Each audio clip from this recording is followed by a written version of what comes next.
Bonjour, bonjour à tous. Et merci d'être venus nombreux pour assister à cette table ronde intitulée Biodiversité et climat, deux combats qui se rejoignent. Alors une question intéressante, surtout quand on comprend que la prise en compte de la biodiversité, que ce soit dans la sphère économique, dans le monde finalement des politiques publiques ou encore dans la société civile, il y a 20 ans, 20 ans d'écart, un décalage de 20 ans avec la perception des enjeux climatiques et de leur gravité.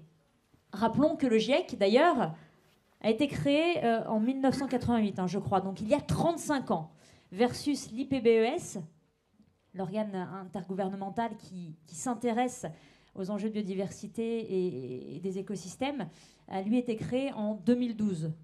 Et donc ce déphasage temporel, la bonne nouvelle, c'est qu'il tend quand même à se combler petit à petit dès lors qu'on aborde un regard, une vision plus systémique sur ces questions et que ce regard systémique guide nos choix stratégiques et nos grandes décisions, et notamment en matière d'investissement dans les ENR.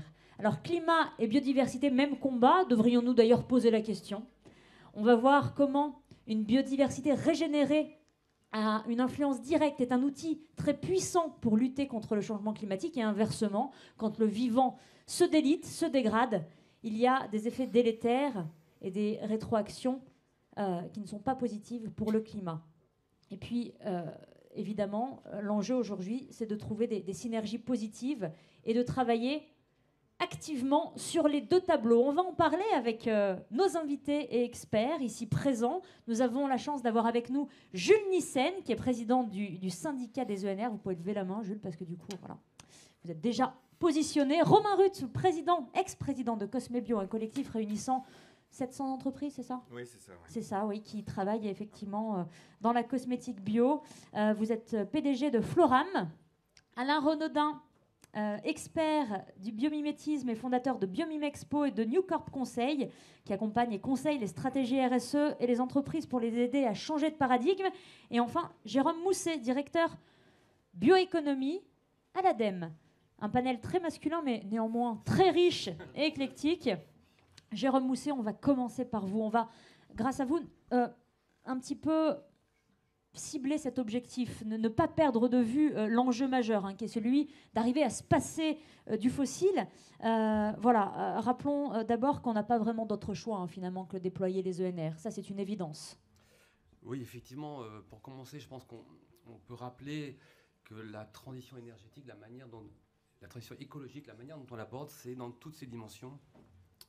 Et on est en train de chercher des équilibres, des compromis entre les différents enjeux, le climat, l'énergie, la biodiversité, les sols, l'air. Il faut vraiment essayer d'intégrer toutes ces dimensions. Et vous l'avez rappelé, l'enjeu, c'est la neutralité carbone. En 2050, c'est dans 25 ans, c'est demain. Et c'est maintenant que ça se dessine. Et tous les scénarios le disent. On sait faire, on a la solution technique pour y arriver. La difficulté, c'est plus l'ampleur des changements à faire et le temps qu'on a pour le faire, d'où la nécessité d'accélérer cette transition. L'enjeu, c'est sortir du fossile. Tous les scénarios le disent. Arriver à une neutralité carbone, c'est se passer du fossile, le gaz et bien sûr le pétrole. On a deux leviers pour y arriver. C'est les économies d'énergie. C'est indispensable. On n'est pas capable de remplacer toutes les énergies qu'on consomme aujourd'hui par les énergies renouvelables. Donc l'économie d'énergie est présente dans tous les scénarios. Ça veut dire sobriété, efficacité. Et le deuxième levier, c'est bien évidemment les énergies renouvelables qui permettent donc de remplacer ces ressources fossiles. Et là, on rejoint l'enjeu biodiversité parce que lutter contre le changement climatique, c'est aussi à terme limiter l'impact sur l'érosion de la biodiversité. On le sait, l'IPBES le dit, le changement climatique fait partie des grandes menaces d'érosion de la biodiversité. Et on le voit déjà aujourd'hui en France, quand vous regardez les forêts, elles sont atteintes par le changement climatique, les scolites, les dégénérescences. On a une perte du puits de carbone qui a été divisée par 2 en 10 ans. Donc c'est lié au changement climatique qu'on a actuellement. Donc lutter contre le changement climatique, ça rejoint donc cet objectif à terme de limiter l'érosion sur la biodiversité. Et donc si on en revient à cet enjeu de combiner changement climatique et biodiversité, il faut les mettre au même niveau parce que les deux sont importants, mais c'est aussi pour nous un enjeu important d'adhésion à la transition, d'acceptabilité des changements qu'on doit mettre en œuvre, donc un enjeu d'efficacité dans l'accélération de la transition, dans le sens où il faut qu'on embarque avec nous tout le monde, et quand je dis tout le monde, c'est les entreprises, les collectivités, les citoyens. Juste en deux mots, on en est où dans ce développement des énergies renouvelables? Aujourd'hui, on est à peu près à 20% d'énergie renouvelable. On est en retard par rapport aux objectifs qu'on devait viser en 2020, qui était 23%. Ce qu'on vise, c'est de l'ordre de 33% en 2030, dans 6 ans. Donc, vous voyez l'ampleur du changement. Et puis là, on n'est pas au bout du chemin, parce que si on prend nos scénarios, l'objectif en 2050, c'est d'arriver entre 70 et 88% d'énergie renouvelable dans le mix énergétique. Donc on voit le chemin qu'on a à parcourir d'ici 25 ans. Ça veut dire par rapport à aujourd'hui, globalement, multiplier entre 2,5, 3,5 la production d'énergie renouvelable par rapport à aujourd'hui. Donc voilà un peu la trajectoire et le chemin qu'il nous reste à faire d'ici 2050. Oui, en tout cas, effectivement, vous le rappelez, vous le soulignez, c'est demain. Donc il va falloir aller sur une accélération assez folle.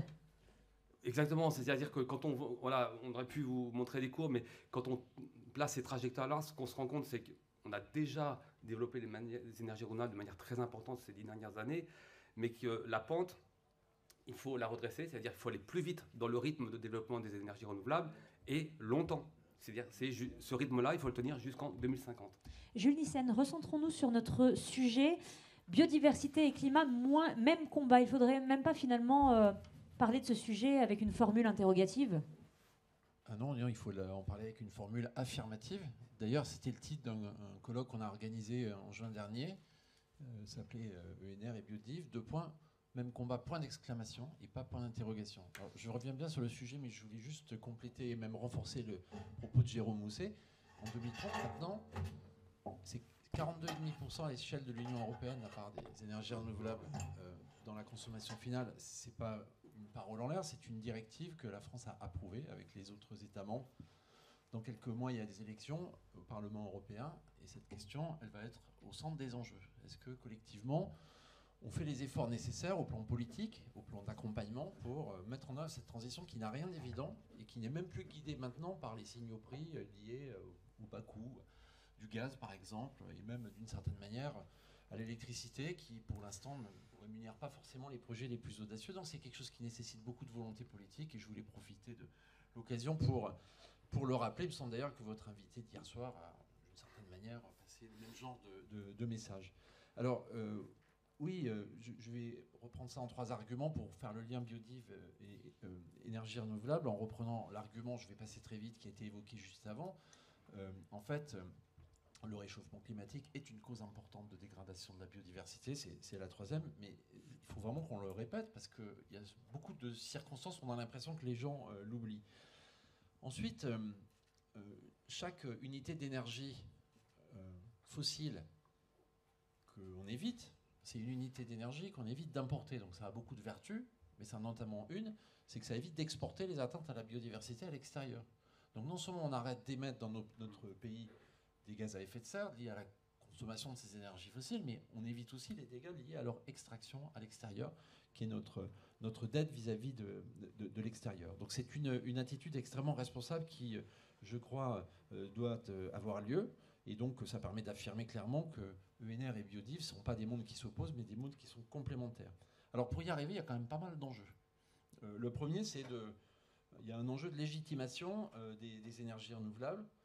Parce que si on continue parfois dans certains cénacles à considérer que ça ne sert pas à grand-chose, que ça consomme beaucoup de matériaux rares, que ça dégrade les paysages, que ça déstabilise le réseau électrique, etc., bien évidemment, paré de tous ces défauts, ça va être un peu compliqué d'en plus expliquer qu'elles peuvent avoir une utilité. Donc il y a cet enjeu de légitimation, y compris de construire des cadres réglementaires qui leur permettent d'avancer.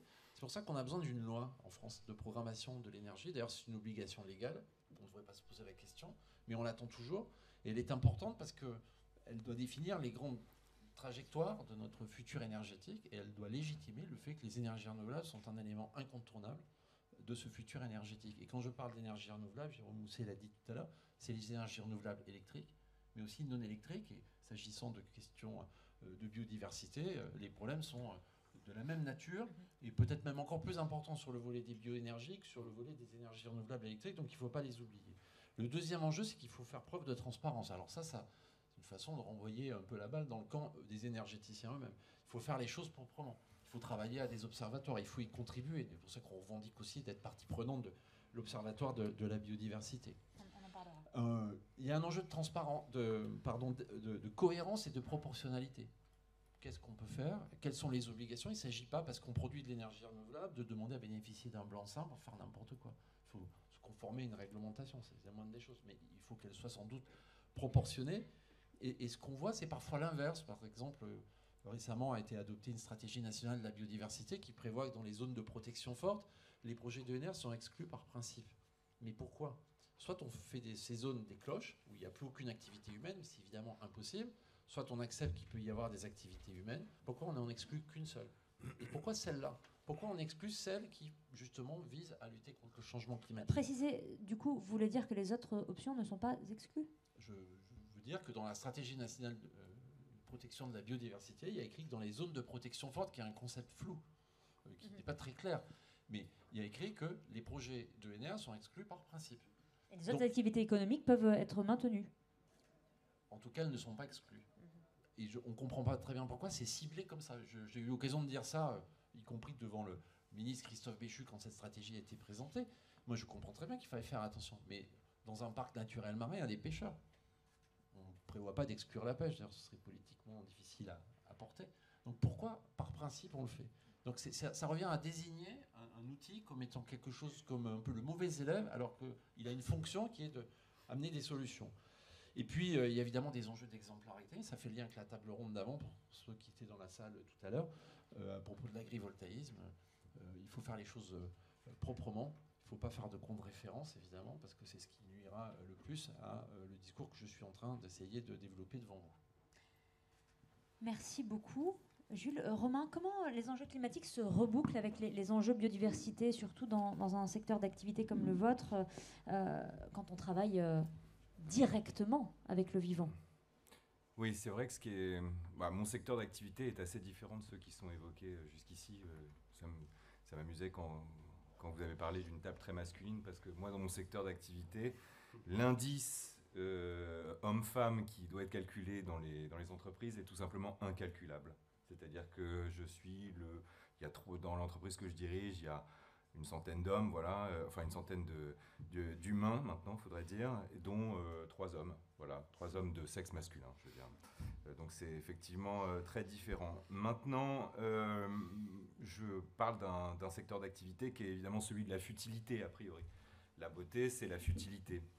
Et il est vrai qu'on s'est aperçu que ce secteur d'activité n'était pas si futile que ça ces derniers temps. Pas simplement en ce qui concerne la transition climatique, pas simplement en ce qui concerne les enjeux de développement durable au sens large, mais on s'est aperçu récemment que se laver les mains, en particulier quand le Covid est arrivé, c'était autre chose que simplement un geste pour sentir bon. On s'est aperçu que derrière ces gestes simples du quotidien, derrière ces gestes de beauté et d'hygiène, se cachaient en réalité des gestes de santé. Et dans la cosmétique biologique, c'est quelque chose qui est tout à fait intégré. C'est-à-dire que nous utilisons des matières premières qui sont très souvent des matières premières directement issues du vivant. Parce que dans la cosmétique biologique, on est à mi-chemin entre, d'un côté, l'agriculture biologique, et de l'autre côté, une industrie très particulière qui est celle de la cosmétique. Et ces produits agricoles, ils sont très souvent des huiles essentielles, des huiles végétales, des eaux florales, qui utilisent donc un solvant universel qui est l'eau, pour fabriquer des produits cosmétiques qui sont des produits cosmétiques de très grande qualité. Alors le paradoxe, c'est que très souvent dans la cosmétique conventionnelle, on met en avant un ingrédient, on met en avant 3 centilitres d'argan dans une formule d'1 litre, et on revendique le caractère naturel de la chose. C'est un pouillème de naturel dans la pétrochimie. Du côté de la cosmétique biologique, c'est tout l'inverse. C'est-à-dire que même la base est active, la base est composée de cire végétale, d'huile végétale, comme je le disais, d'eau florale, parfois de beurre végétaux, de cire végétale, et auxquels on rajoute des actifs. Et ces actifs-là, très souvent, ils sont eux-mêmes directement issus du vivant. Très souvent, il n'y a même pas de retraitement. Ils sont directement issus du vivant. Et parfois même, ils ont toute la complexité du vivant. Et c'est dans ces moments-là, en fait, qu'on s'aperçoit que le vivant, il a un prix. Il n'a pas simplement un intérêt cosmétique, il n'est pas simplement joli, il est aussi efficace. En termes d'huile essentielle, par exemple, on sait que l'efficacité est très importante, elle est même parfois trop importante. On se pose parfois même la question de savoir, et d'ailleurs il y a certaines huiles essentielles qui sont sous le monopole pharmaceutique, parce que leurs effets sont trop importants. Mais en revanche, il y a des fractions qui sont à l'intérieur de ces huiles essentielles qui ont des vertus cosmétiques qui sont d'une préciosité infinie. Je pense à ce qui se passe dans le palmarosa ou même dans l'argan. Et c'est dans toute cette complexité du naturel aussi qu'il y a une biodisponibilité. C'est la raison pour laquelle tous les acteurs, on parlait des 750 marques qui adhèrent au collectif Cosmebio, avec des tout petits savonniers qui font leur savonnerie à froid dans la grange, et avec L'Oréal, et avec Clarins et avec Shiseido. Donc c'est vrai que c'est un peu particulier. C'est comme collectif, mais la totalité des gens qui participent à ce collectif ont conscience de la préciosité de la chose. Simplement pour dire que, en préservant la biodiversité, on préserve aussi les solutions cosmétiques, d'hygiène, de beauté, mais aussi pharmaceutiques de demain. Et cette dimension-là, elle est vraiment très importante. Voilà. Donc,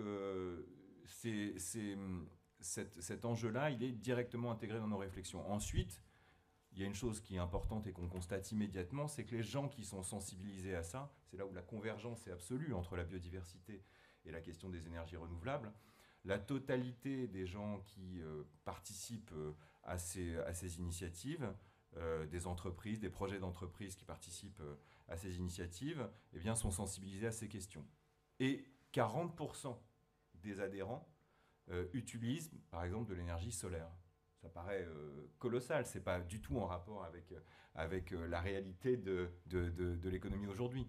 La première entreprise qui a utilisé des fleurs solaires, je ne sais pas si vous voyez cette action symbolique, c'était exactement, c'était EDF qui avait fait ça. C'était une entreprise cosmétique. Pourquoi ? Parce qu'il y avait cette dimension d'action symbolique qui était très forte, qui permettait de démontrer qu'on mime, et je fais la transition avec vous sur le biomimétisme, mais on mime la fleur solaire, on mime la fleur, on mime le vivant, et en même temps, on arrive à créer de l'énergie de cette manière-là. Et c'est typiquement dans la cosmétique que c'est arrivé. Les deux premières qui ont été installées dans la région dans laquelle je travaille, c'est-à-dire en PACA, eh bien, c'était deux entreprises cosmétiques. C'est dire si et issu de Cosmebio, bien sûr, c'est dire si la sensibilité est importante. C'est normal, c'est ce qu'on appelait hier le développement durable. Je sais que le mot n'est plus à la mode, mais je l'emploie encore. C'est mon côté old fashion. Merci Romain, et puis merci d'avoir fait la petite passerelle pour Alain. Alain, je crois que j'ai oublié de présenter un panéliste. Il manque quelqu'un à cette table ronde. Hein. Oui, je suis assez d'accord parce que on s'interroge sur le lien entre les énergies renouvelables et la biodiversité. Ça serait sympa de lui donner un peu la parole à la biodiversité pour savoir un peu ce qu'elle pense de tout ça et qu'on descende un peu de notre piédestal à penser qu'on sait tout et que c'est à nous de régler tous les problèmes. En réalité, le vivant, il a toutes les solutions et c'est pas un point de vue poétique ou utopique, quoique je crois beaucoup à la force de l'utopie pour faire bouger les choses. Mais tu rappelais tout à l'heure, Fanny, quelques dates sur le GIEC, l'IPBES. Nous, on est une espèce jeune, hein, on a 250 000 ans dans notre forme élaborée d'aujourd'hui, telle qu'on essaye de l'être en tout cas. La vie est sur Terre depuis 3,8 milliards d'années et la vie consomme et produit et stocke et partage et gère de l'énergie depuis 3,8 milliards d'années. Donc The Nature Company, c'est notre meilleur expert en gestion de l'énergie. Arrêtons de penser qu'on a tout compris, qu'on sait tout faire. Et nous, on a découvert le feu il y a 400 000 ans. On a extrait une goutte de pétrole en 1859 avec le colonel Drake, il y a 165 ans. Le vivant produit de l'énergie, stocke de l'énergie, partage de l'énergie. Il produit beaucoup d'énergie, mais dans plein d'endroits et en consomme très peu. Pourquoi croyez-vous qu'un albatros ne bat pas des ailes quand il fait plus de 1000 km par jour? Parce que c'est trop fatigant. C'est trop fatigant. Donc il a un tendon qui va bloquer son épaule et il va développer une stratégie de vol qui s'appelle le vol de gradient, entre 0 et 20 mètres au-dessus des vagues. Il bat un peu des ailes pour s'envoler, mais ensuite il plane. Et c'est assez fabuleux. Donc la biodiversité, le vivant, est un expert en gestion de l'énergie, mais pas tout à fait comme nous. D'abord, il économise énormément l'énergie. Les diatomées, qui sont ces magnifiques organismes unicellulaires marins, fabriquent du verre à température ambiante et en milieu aqueux, à pression ambiante. Pas besoin de hauts fourneaux à 1500 degrés. En plus, c'est magnifique, les diatomées. On est capable aujourd'hui, sur la paillasse, de répliquer ce système-là. Notre œil, notre rétine à nous, est une caméra ultra économe en énergie, beaucoup plus intelligente que les caméras que vous avez dans vos poches, parce que notre rétine à nous est un détecteur de mouvement et pas une caméra en flux continu. Si tout le monde se fige ici, mais que tout d'un coup, ici au premier rang, quelqu'un se met à s'agiter, mon œil va détecter le mouvement. Mais je ne vais pas me fatiguer à enregistrer de la data tout le temps et à transférer de la data tout le temps. Et le vivant gère de l'énergie pas tout à fait comme nous. Si vous prenez un platane d'une bonne taille, on va dire que c'est 600 000 feuilles. Je vous mets au défi de m'en contredire, il n'y a qu'un seul couillon qui a essayé de les compter, il vous parle. Mais on va dire que c'est 600 000 feuilles, 600 000 unités de production d'énergie. Le platane, il n'a pas une énorme feuille en haut de sa canopée qui est sa centrale à photosynthèse. Le récif forestier, le massif forestier, il n'a pas un arbre au centre qui dit « moi je suis champion, je vais te faire la photosynthèse pour tout le monde ». Non, c'est 600 000 petites unités de production de photosynthèse. Cette énergie, elle est atomisée. Plein de petites unités de production d'énergie. Elle est partagée parce que le mycélium qui va apporter de l'eau et du nutriment via le lien des champignons mycorhiziens, lui, il n'a pas accès à la lumière, mais il est vachement intéressé par le glucose. Donc vas-y, on va faire un deal. Je t'apporte un peu d'eau et de nutriments et tu vas me donner un peu de glucose issu de ta photosynthèse. Donc on partage cette énergie. Et elle est locale, évidemment. Ultra locale. Le local, c'est valable aussi pour l'énergie. Hein. Ce n'est pas valable que pour les fruits et légumes. Hein. L'énergie, dans le vivant, elle est atomisée, elle est partagée, elle est locale. Et la petite différence avec nous, c'est que nous, on a une espèce d'obsession pour le rendement. Évidemment, les énergies renouvelables doivent être intéressantes du point de vue de leur rendement, mais chacune de ces 600 000 feuilles est assez nulle en matière de rendement. En revanche, le collectif est super bon. Mais n'importe quel manager aurait viré toutes les feuilles. Donc le vivant est un modèle dans le mode de production de l'énergie, mais aussi dans son mode de stockage. Une libellule est capable de développer un vol hallucinant. Elle consomme du 2 watts. Donc efficacité énergétique extraordinaire, modèle et partenaire, tu le disais tout à l'heure, climat et biodiv, sans blague. Évidemment que la biodiversité meurt du réchauffement climatique. Comme nous, elle meurt avant nous, mais elle meurt du réchauffement climatique. Et évidemment, l'humanité en tant qu'espèce crèvera de tuer la biodiversité, c'est évident. Mais surtout, la biodiversité peut nous aider à lutter contre le réchauffement climatique. Moi, j'aime bien rappeler que la biodiversité est une solution au problème climat. Parce que, et je termine là-dessus, l'excès de carbone qu'on a dans l'air ne vient pas de la planète Mars. Il vient de chez nous. Comme l'eau que nous consommons ne vient pas d'ailleurs. Nous buvons ici une eau qui a été bue par des dinosaures ou par Jules César. C'est la même eau. C'est toujours bizarre, ça. Mais bref. Tu trouves qu'ils ont pas assez réagi? Disons que cet excès de carbone qu'on a dans l'air, il ne vient pas d'ailleurs. Barack Obama, hier, nous rappelait qu'avant de partir explorer la planète Mars, essayons de préserver la Terre. S'il y a urgence à décarboner l'atmosphère, le meilleur moyen, c'est de recarboner la Terre. De recréer de la vie et de la biodiversité. C'est le meilleur puits de carbone qui existe. Et plus on aura de vie et de biodiversité, plus... évidemment, on contribuera à lutter contre le réchauffement climatique. Et le dernier point, c'est que le secteur de l'énergie renouvelable, évidemment, il va dans le bon sens parce qu'encore une fois, la vie a fait le choix du renouvelable depuis 3,8 milliards d'années. On peut l'écouter, c'est sans doute pas idiot. Mais il faut aussi que le secteur de l'énergie et de l'énergie renouvelable ait cette obsession de la biodive. Parce que faire tourner demain des usines à l'énergie décarbonée qui produisent des intrants chimiques et des polluants de nappe phréatique ou qui épuisent les ressources naturelles, c'est super dans 100 ans d'être à 100% énergie renouvelable, mais si je ne peux pas respirer l'air qui est autour de moi, on sera bien avancé. Et ça, c'est valable pour tout le monde. On parle des entreprises contributives, régénératives, etc. L'énergie doit aussi régénérer la biodiversité. Merci Alain, je retiens un mot-clé. On peut vous applaudir parce que c'était brillant. Vous avez dit que l'énergie dans la nature est atomisée, partagée et locale. On va rebondir sur ce mot local. Jules Nyssen, cette énergie qui jusqu'à maintenant est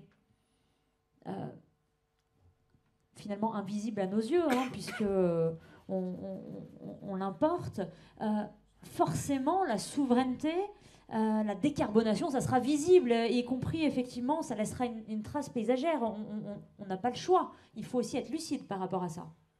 Oui, je crois qu'il faut être très très lucide, et je voulais justement rebondir sur ces caractéristiques de l'énergie issue de la biodiversité, parce que c'est la même caractéristique, la transformation du système énergétique. Il faut qu'on produise en fait l'extraction des fossiles, le pétrole, le fait qu'il y a pratiquement plus de raffineries dans notre pays, sur notre continent, et que l'autre partie, la partie électrique, vient de quelques centrales nucléaires qui sont très visibles pour leurs riverains immédiats, mais très peu visibles de l'ensemble de la population, quelques ouvrages hydroélectriques, a pu donner, en un temps très court, mais qui en même temps suffisamment long pour avoir couvert largement une génération, l'impression que brancher une prise électrique ou mettre de l'essence dans une voiture, c'est quelque chose qui est très transparent en réalité. Ça ne veut pas dire que c'est pas cher à un moment, mais en tout cas, on ne se pose plus la question de savoir d'où ça vient. Et cette question, elle est revenue très brutalement.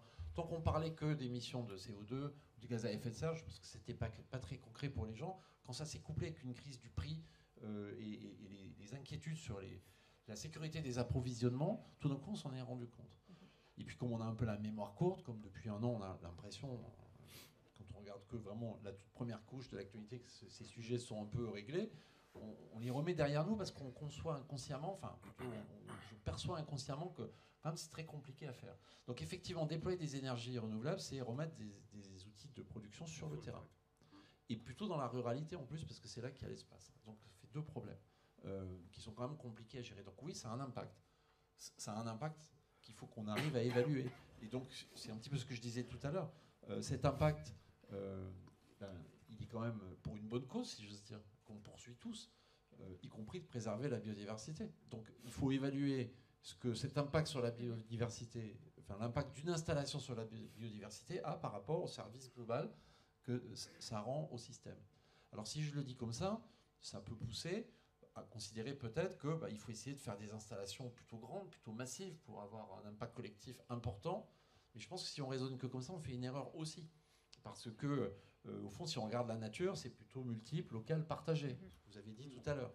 Mais si on fait petit, il y a quand même des logiques de rendement d'échelle si on regarde le sujet sur le plan économique, donc ça coûte plus cher. Donc ça renvoie à la question de ce qu'est-ce que la société est prête à payer pour ce service collectif, qui est sans doute générateur d'économie pour plus tard.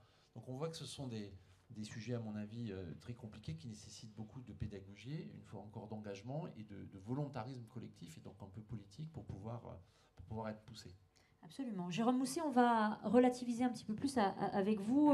Vous avez émis quelques scénarios prospectifs à l'ADEME visant la neutralité carbone. Et quand il s'agit effectivement du développement des ENR pour aller vers cette neutralité, c'est le développement des ENR sur le territoire national, on se demande en termes d'emprise au sol ce que ça peut représenter en pourcentage. Oui, effectivement, le climat et la biodiversité, on l'a tous dit, c'est le même combat.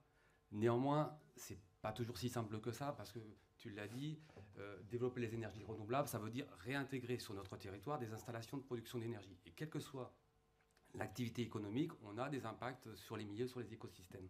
Donc l'enjeu, c'est bien d'objectiver ces impacts, de les quantifier et de rechercher des solutions pour les réduire et si possible de les éviter. On peut en citer quelques enjeux, notamment cette question de l'emprise au sol. On a essayé donc de regarder quelle était la surface qu'on devrait consacrer aux énergies renouvelables compte tenu de cette réintégration de la production d'énergie. Donc on a trois types de surfaces qu'on a calculées. On a le premier espace, c'est la surface imperméabilisée d'une installation. Après, on a la surface artificialisée, c'est l'ensemble du parc. Et après, on prend l'ensemble de l'espace nécessaire à la production d'énergie. Si on prend une éolienne, on va prendre en compte l'ensemble de l'activité où on a une coproduction avec l'activité agricole.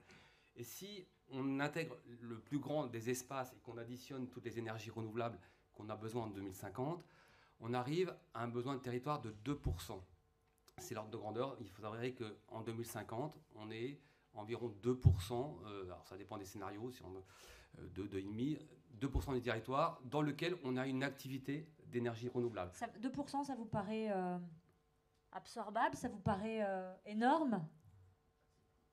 2% du territoire?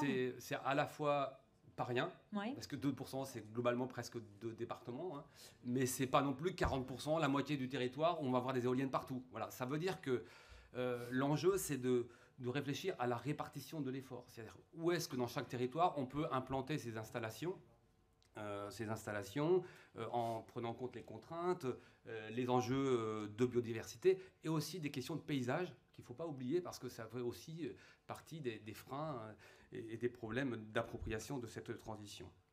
Quand je dis 2%, que ce soit bien clair, hein, c'est 2%, c'est la surface maximum dans laquelle on a une coactivité, c'est-à-dire qu'on a aussi une activité agricole ou forestière à côté. Voilà. Après, donc voilà, donc ça c'est un des enjeux importants et d'où la réflexion vraiment importante de la planification actuellement, c'est que chaque collectivité s'empare du sujet pour regarder où mettre ses implantations d'énergie renouvelable par rapport aux enjeux de biodiversité, de paysage. Et j'en profite pour souligner qu'on a des appels à projets, notamment un qui est actuellement ouvert sur des approches paysagères qui nous semblent vraiment intéressantes, où l'idée c'est d'amener les citoyens sur une collectivité à réfléchir sur cette transition énergétique et quel est le meilleur endroit où on peut implanter ces différentes installations pour que ce soit acceptable dans cette transition. Donc ça permet aussi de les embarquer avec nous dans cette transition.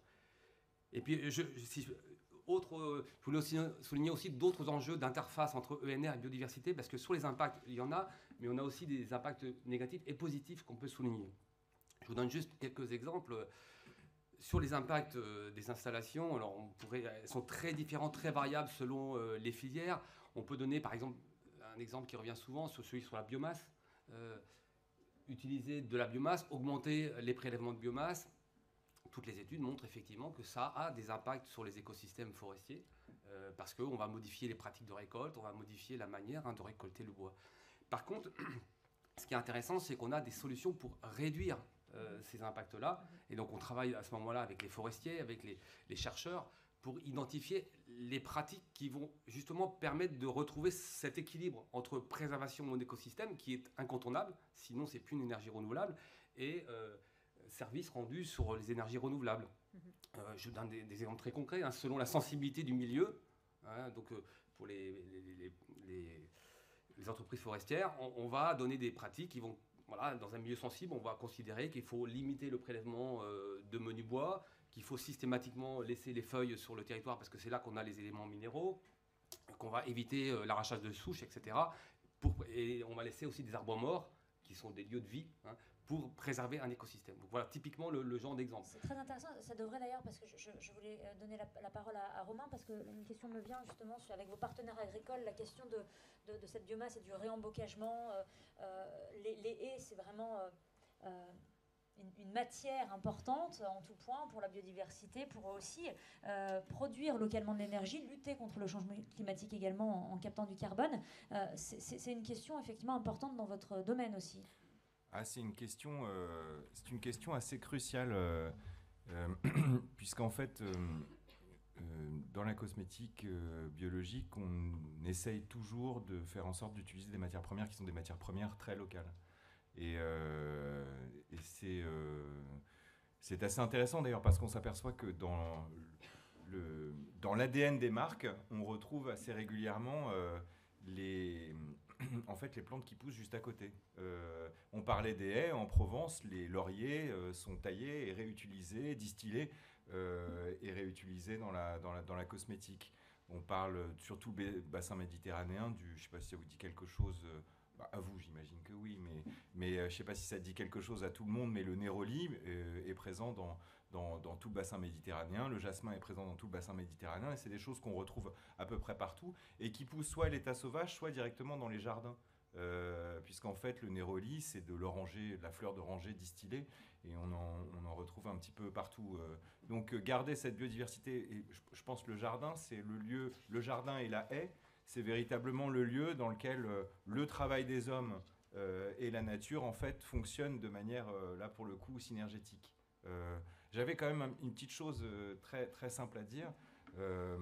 En ce qui concerne la cosmétique, c'est que en ce qui concerne la cosmétique, donc vous l'avez compris, le poids du végétal, puisque dans la cosmétique biologique, le poids du végétal est très important. Et tout ça, c'est de la photosynthèse. C'est quand même une efficacité énergétique. On parle de distribution énergétique. C'est une des efficacités énergétiques les mieux distribuées de la planète. Et on l'utilise en permanence. Je parlais de biodisponibilité tout à l'heure, mais en ce qui concerne l'efficience énergétique, c'est aussi très important. Et je voulais rajouter une toute petite chose qu'on oublie, c'est qu'en fait la cosmétique en termes d'exportation en France, c'est devenu une industrie extrêmement exportatrice, tellement qu'elle est passée devant le luxe. Et quand on se promène à l'étranger, comme j'ai un petit peu l'occasion de le faire pour parfois promouvoir la cosmétique à la française, on s'aperçoit que tout le monde a l'impression que la France est un immense paradis naturel. Et c'est parfois un petit peu décevant de leur rappeler qu'on est obligé de lutter contre les pesticides, qu'on a tous des pesticides dans les cheveux, que les enfants naissent avec des pesticides, que nos enfants, nous Français, naissent avec des pesticides dans leur intestin immédiatement. Ma petite fille qui a 15 mois est née avec ces pesticides-là dans l'intestin, comme tous les petits Français qui naissent. Et il y a une espèce de décalage, en fait, en quelque sorte, entre d'un côté l'action symbolique qu'on pourrait mettre en place, l'idée que l'étranger se fait de la cosmétique française et de la cosmétique naturelle, et en même temps la valeur qu'on pourrait quelque part en tirer, la valeur positive. C'est-à-dire que on pourrait effectivement avoir une stratégie française de se dire que oui, la France peut être un paradis naturel avec ce mélange magnifique entre la main des hommes et puis c'est-à-dire le travail des agriculteurs pour beaucoup, hein, et les miracles que peuvent faire la nature et ses différents terroirs, ou climat comme on dit en Bourgogne, pour ceux qui aiment le vin, mais il pourrait y avoir effectivement une stratégie nationale aussi adaptée à ça, pas simplement à des questions très techno, mais aussi d'action symbolique sur ces sujets-là, parce qu'on s'aperçoit que ça crée une demande et ça crée une valeur ajoutée qui est extrêmement importante. Et de mon point de vue, là à nouveau sur ce sujet-là, il y a une convergence qui est très importante. Alain, je reviens vers vous parce que peut-être que c'est une histoire aussi de posture. Vous dites vous-même qu'il faut renouveler notre façon de penser l'énergie. Ben, oui, j'aime bien l'idée d'inverser l'approche en disant mais les énergies renouvelables doivent aussi nous aider à renouveler notre vision de l'énergie. Pour la considérer un peu différemment, encore une fois, dans la façon qu'on a de s'approvisionner, de la distribuer, de la partager. Il y a un certain nombre... Alors, je suis aussi prospectiviste et je suis un ancien dirigeant de l'IFOP, et donc je suis très imbibé aussi d'opinion publique, et je pense que il ne faut pas voir uniquement les énergies renouvelables à travers un prisme technologique. Je pense que c'est aussi une révolution culturelle. Vraiment une révolution culturelle, parce que pour rebondir avec le début de la conversation, à partir du moment où l'énergie renouvelable est très probablement démultipliée par rapport à la façon qu'on a eu jusqu'à maintenant de produire de l'énergie à travers plutôt un petit nombre de grosses unités de production, à partir du moment où elle se démultiplie, ben on la voit plus. C'est davantage une énergie de proximité. Qu'est-ce que vous voulez que je vous dise? Et donc, on n'est pas dérangé par un réacteur nucléaire, il est loin de chez moi. Je ne le vois jamais. D'ailleurs, quand vous faites des études politiques, d'opinion auprès des riverains de réacteurs nucléaires, ils ne sont pas dérangés par la présence du réacteur. Mais forcément, d'abord, toutes les énergies renouvelables ne se voient pas. Hein. La géothermie, ça se voit moins que des pylônes d'éoliennes ou que du photovoltaïque. Mais en tout cas, il y a plein de formes, et probablement que ça se voit plus, parce que c'est plus près de chez soi. Et donc, il y a aussi une acceptation, une révolution culturelle, sociale et politique, et qu'il faut qu'on intègre, que pour l'instant, on intègre plus ou moins bien, mais c'est normal, tout ça est très récent. Aujourd'hui, si probablement peut-être que des gens se plaignent des pylônes RTE, mais en tout cas, voilà, c'est inscrit. Ça fait je ne sais pas combien de dizaines d'années que c'est là. Et donc il faut qu'on se donne aussi du temps pour accepter ça. C'est là où je dis, les énergies renouvelables, ces enjeux biodiv, climat, tout ça, honnêtement, on est encore en phase d'apprentissage. Tout ça est en train d'évoluer, y compris probablement du point de vue de la législation et du politique. Je fais un petit pari avec vous, mais dans 10 ans se posera une question fiscale de la péréquation énergétique, parce que certains vont pouvoir produire de l'énergie et pas d'autres. C'est pas juste. Donc je vous fiche mon billet, moi, que dans quelques années, il y aura une taxe pour les entreprises, après les particuliers, sur ce que l'entreprise produit en kilowatts, pour la partager. Parce que dans l'usine d'à côté, ou les gens qui vivent dans un immeuble, ils ne pourront pas avoir du photovoltaïque, ou etc. Ou d'autres choses. Donc tout ça, ça va nous bousculer. Mais bon, il faut savoir ce qu'on veut. Hein. Soit on continue comme ça, et on va droit dans le mur, soit on change. Et là, encore une fois, parallélisme avec le vivant, la vie, ce n'est que de l'adaptation continue. Mauvaise lecture de Darwin, bien souvent, qui fait penser que c'est le plus fort qui l'emporte. Pas du tout, c'est le mieux adapté. Et la vie ne fait que évoluer. Et donc, nous, on est une espèce biologique, preuve du contraire. Et donc, notre destin, c'est d'évoluer. Et donc, voilà, on a vécu avec une certaine forme avec une certaine source d'énergie majoritaire jusqu'à maintenant. Il faut qu'on réinvente tout ça, et ça va bousculer nos habitudes, nos acceptations sociales, politiques, etc. Et c'est normal, parce qu'encore une fois, sinon c'est le syndrome du not in my backyard. Moi, je suis d'accord, mais pas chez moi. Ça ne marche pas. Si on veut du renouvelable, c'est pas comme ça que ça va fonctionner.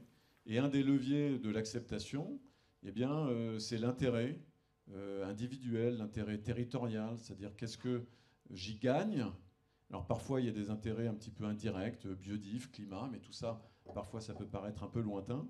Mais qu'est-ce que j'y gagne un peu plus à court terme dans mon quartier, dans ma consommation d'énergie, dans mon autonomie, dans mon autarcie. On a beaucoup parlé d'indépendance énergétique au moment du nucléaire. Et le président Obama, hier, a félicité la France de son avant-gardisme sur le nucléaire. Bon, sauf qu'on ne produit pas de ressources primaires au nucléaire, mais peu importe. Moi, je crois beaucoup dans cette France d'excellence, à la fois académique et énergétique et industrielle. À nous d'inventer le bon équilibre de l'énergie de demain à travers le sourcing, la façon de produire de l'énergie, mais pas que. Parce qu'on ne va pas juste faire un switch technologique pour passer du tout pétrole à un tout je ne sais quoi, mais il y a aussi un switch social, politique, comportemental. Et ma foi, c'est plutôt réjouissant de voir qu'on a un panel de solutions et un mix de solutions qui vont se combiner. Voilà. Et puis je termine juste, j'ai fait un petit calcul, donc 2% du territoire sur 550 000 km², ça fait à peu près 100 fois Paris, parce que ça fait 11 000 km², et Paris c'est 105. Et autre petit point de repère, parce que vous en avez parlé, la France est un pays magnifique, et dans la France, il y a la France ultramarine, et je vous rappelle que la France, c'est 10% de la biodiversité mondiale. La France est le deuxième plus grand pays du monde en surface maritime, ce qu'on appelle les ZEE. Et on a une autre raison d'être à la fois en situation de responsabilité et de grande fierté, c'est qu'on a cette biodiversité, notamment marine, exceptionnelle. Et la France est le seul pays au monde où le soleil, source d'énergie, ne se couche jamais. C'est beau.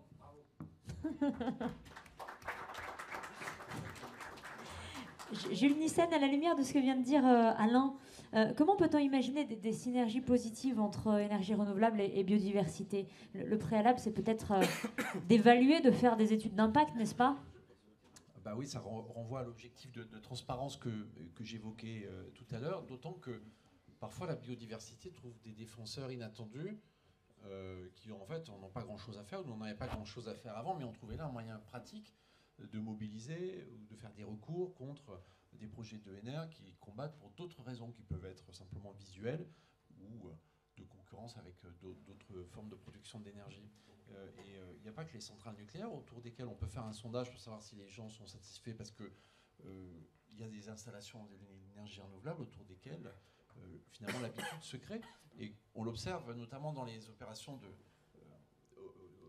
modernisation des parcs éoliens. Il faut remplacer des turbines par des turbines plus récentes. C'est la même procédure que si on faisait un parc à partir de zéro. Ça fait partie des particularités du droit français. Donc il y a autant de possibilités de freiner, de ralentir. Et je n'aurais pas donné des idées, mais j'espère qu'il n'y a pas trop de gens ici. Mais en réalité, ça ne se passe pas du tout aussi difficilement que quand on implante quelque chose de nouveau, parce que tout ça est entré, si j'ose dire, dans le paysage, dans la réalité socio-économique du territoire. Et les avantages de ces objets sont aussi mieux perçus.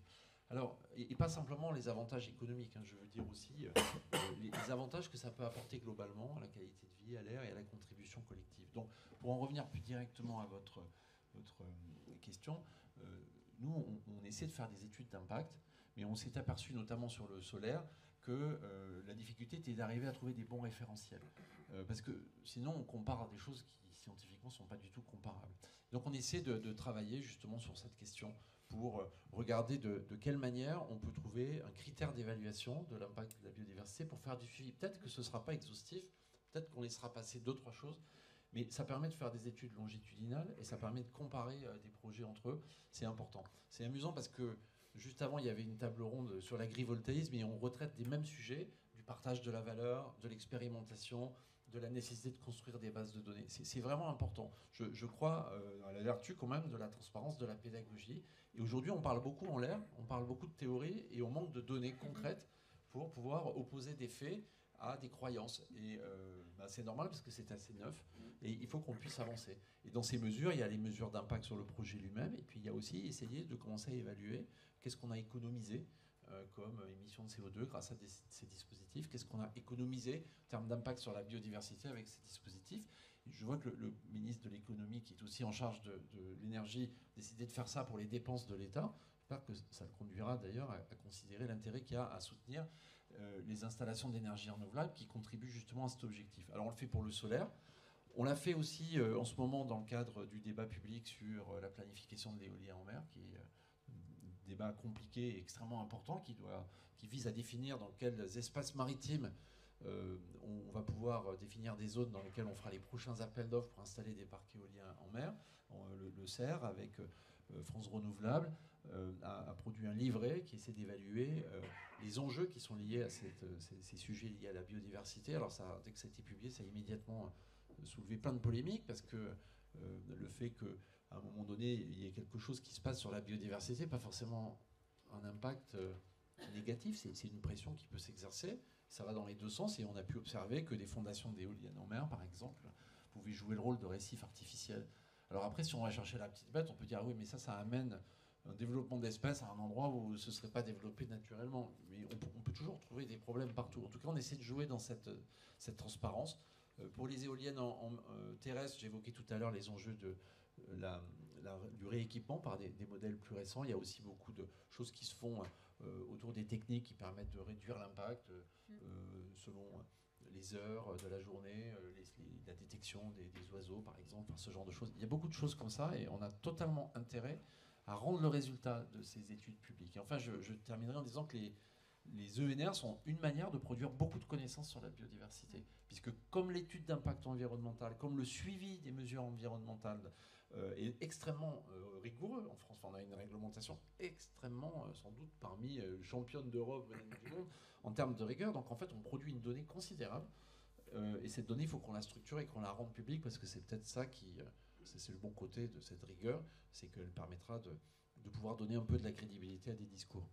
Justement, Jérôme Mousset, vous travaillez de concert avec le CER pour objectiver ces effets afin de faire les meilleurs choix possibles et pour limiter les impacts, trouver aussi des synergies positives. C'est vraiment très important de créer de la donnée. Oui, effectivement, je partage complètement ce que disait Jules à l'instant. L'acquisition des connaissances sur climat, énergie, biodiversité est essentielle et le partage des connaissances, compte tenu du fait que c'est un sujet de débat, c'est un sujet de controverse, il faut les éclairer. C'est pas un sujet nouveau non plus, je pense qu'il faut le rappeler.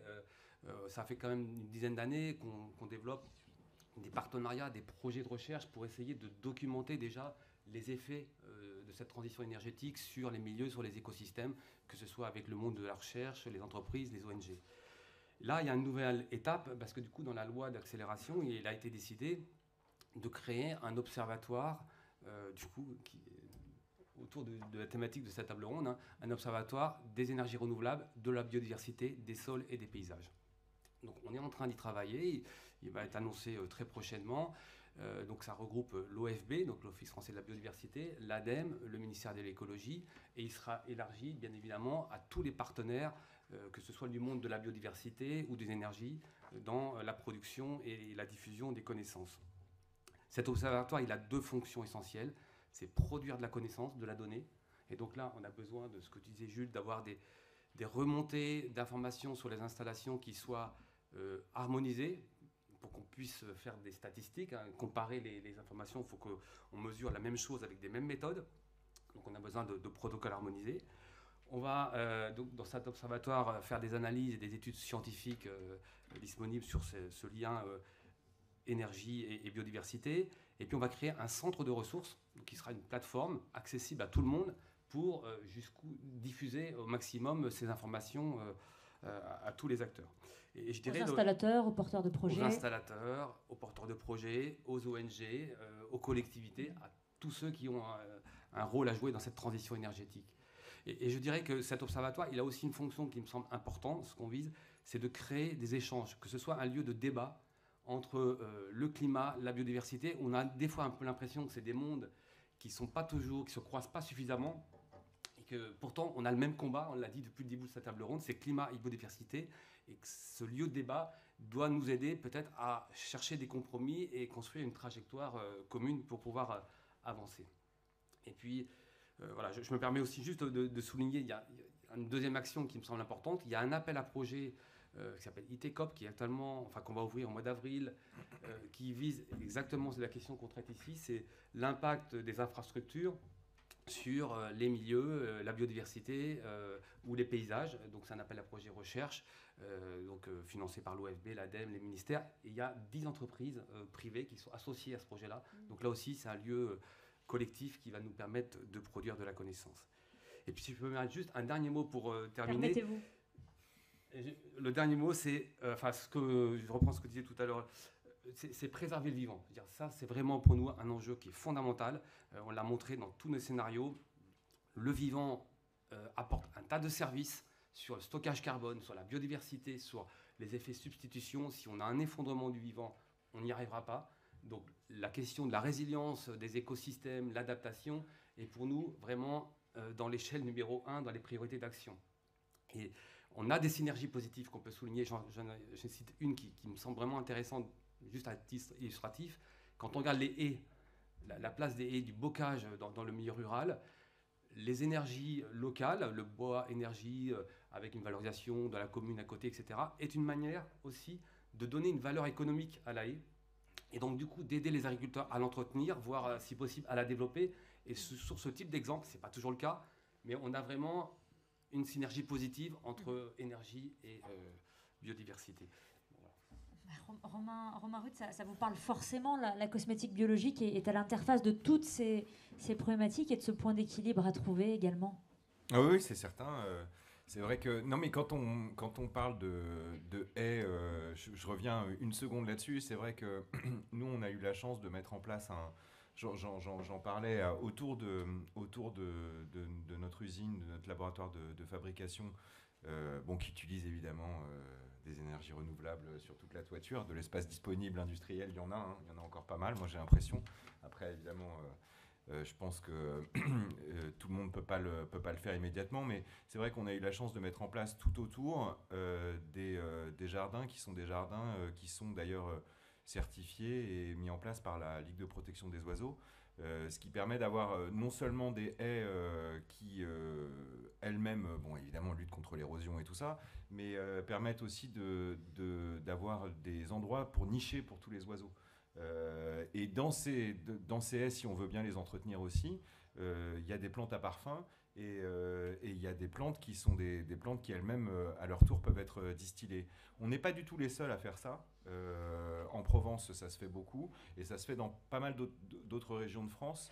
Et c'est vrai que c'est assez contre-intuitif quand on n'a qu'une vision industrielle. Pourquoi ? Parce que l'industrie cosmétique, elle est née, en fait, c'est une sorte de petite sœur de l'industrie pharmaceutique. Et quand on lit les bonnes pratiques de fabrication, j'imagine, peut-être vous le savez, mais quand on lit les bonnes pratiques de fabrication cosmétique et pharmaceutique, il convient, je cite, de lutter contre les oiseaux et autres nuisibles. C'est marqué noir sur blanc. C'est très surprenant, mais c'est comme ça. C'est dire si le monde a changé et si parfois, à mon avis, il faut faire quelques adaptations avec la rigueur réglementaire, voilà, et avec la rigueur normative.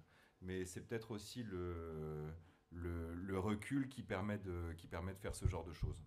Alain Renaudin, la biodiversité nous challenge à la fois sur les modalités, mais aussi sur les finalités, les usages, les comportements, puis les modèles de société, tout simplement. Oui, modèle de société, j'en ai un peu parlé tout à l'heure à travers l'acceptation sociale des énergies renouvelables. Ce qui est intéressant, c'est de combiner tout ça, c'est-à-dire chercher une forme de performance globale. Moi, j'aime bien parler de ça, c'est-à-dire qu'on va avoir une performance pour soi, pour sa structure publique ou privée qui nous emploie, pour son territoire et pour la planète, hein, d'être dans une logique de win-win. Je rappelle que évidemment, c'est pas l'homme qui va sauver la planète, hein, c'est la planète qui peut nous aider, à nous sauver nous-mêmes et à vivre le mieux possible. Arrêtons d'être prétentieux de ce point de vue-là. Encore une fois, on est la dernière espèce à être entrée dans la classe de la vie. Et donc, toutes ces autres formes de vie ont beaucoup de choses à nous apprendre. J'en ai un peu parlé tout à l'heure en matière de production, de stockage, de consommation d'énergie. Ce qui est intéressant, et ça rejoint des tendances notamment industrielles et économiques, c'est de voir comment on peut switcher d'un mode de production d'énergie à un autre, très bien, mais tout en prenant garde à l'attractivité économique de ces modes de production d'énergie. C'est-à-dire que l'énergie renouvelable, demain, elle doit être acceptable du point de vue du pouvoir d'achat du consommateur aussi. Parce que sinon, on aura demain de la précarité énergétique comme aujourd'hui avec le fossile, mais avec de l'énergie renouvelable. Et ça a un impact social qui, je pense, qu'on n'a pas envie de faire perdurer. Donc, on a parlé beaucoup de biodiversité aujourd'hui. Nous faisons partie du vivant. Hein, le social, nous faisons partie du vivant. Et donc, les énergies renouvelables, à travers la biodiversité, doivent aussi se soucier de l'attractivité et de la capacité à rendre de l'énergie disponible pour le plus grand nombre. Et puis, ce qui est intéressant, je parlais de combinaison, c'est quand sur un site industriel, agricole ou scolaire, enfin peu importe, vous réussissez à changer de mode de production d'énergie, voire d'être contributif à travers votre activité, mais que vous associez ça aussi à d'autres actions d'économie d'énergie. Vous pouvez avoir aujourd'hui des façades bioclimatiques qui vont être réactives à un taux d'hygrométrie ou à un taux d'ensoleillement. Vous pouvez, par exemple, vous inspirer de ce qui s'appelle la phyllotaxie, c'est l'étude de l'implantation des feuilles le long des tiges. Et vous avez un biologiste, Théva Vernou, qui est au laboratoire RDP des plantes à Lyon, qui a bossé avec son frère, Nicolas Vernutello, qui est lui architecte.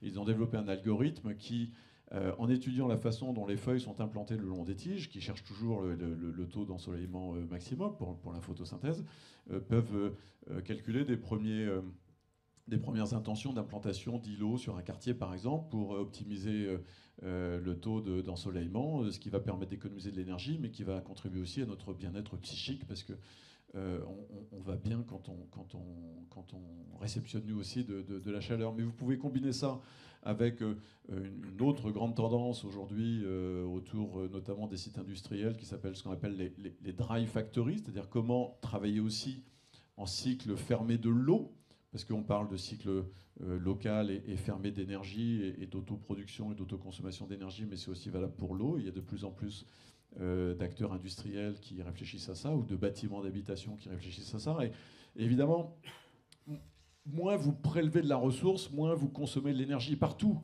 Donc moins aussi vous consommez de l'énergie.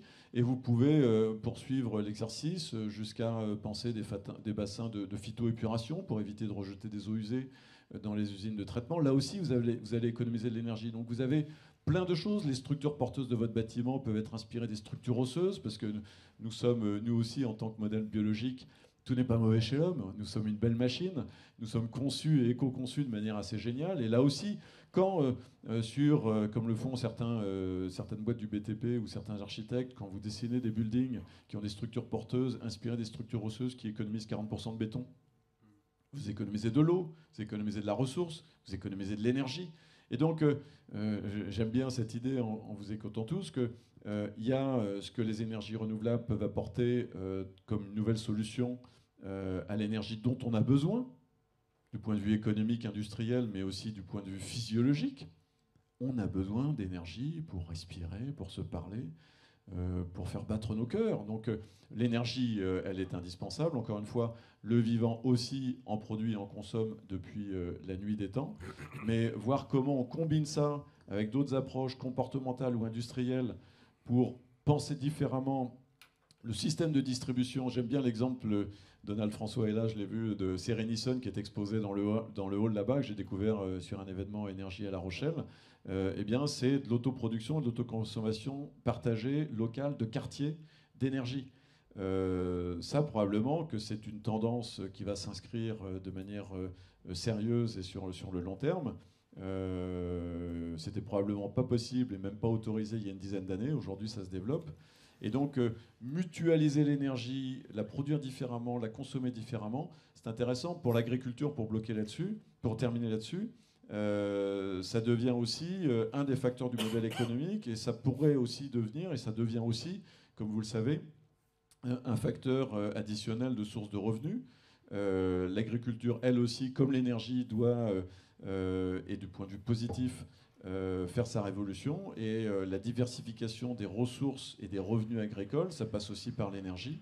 Et c'est plutôt une bonne tendance que, encore une fois, à l'instar du vivant, voir comment tout ça se combine. Donc cette mosaïque énergétique, je la trouve plutôt encourageante pour penser aux 10, aux 20 années qui viennent.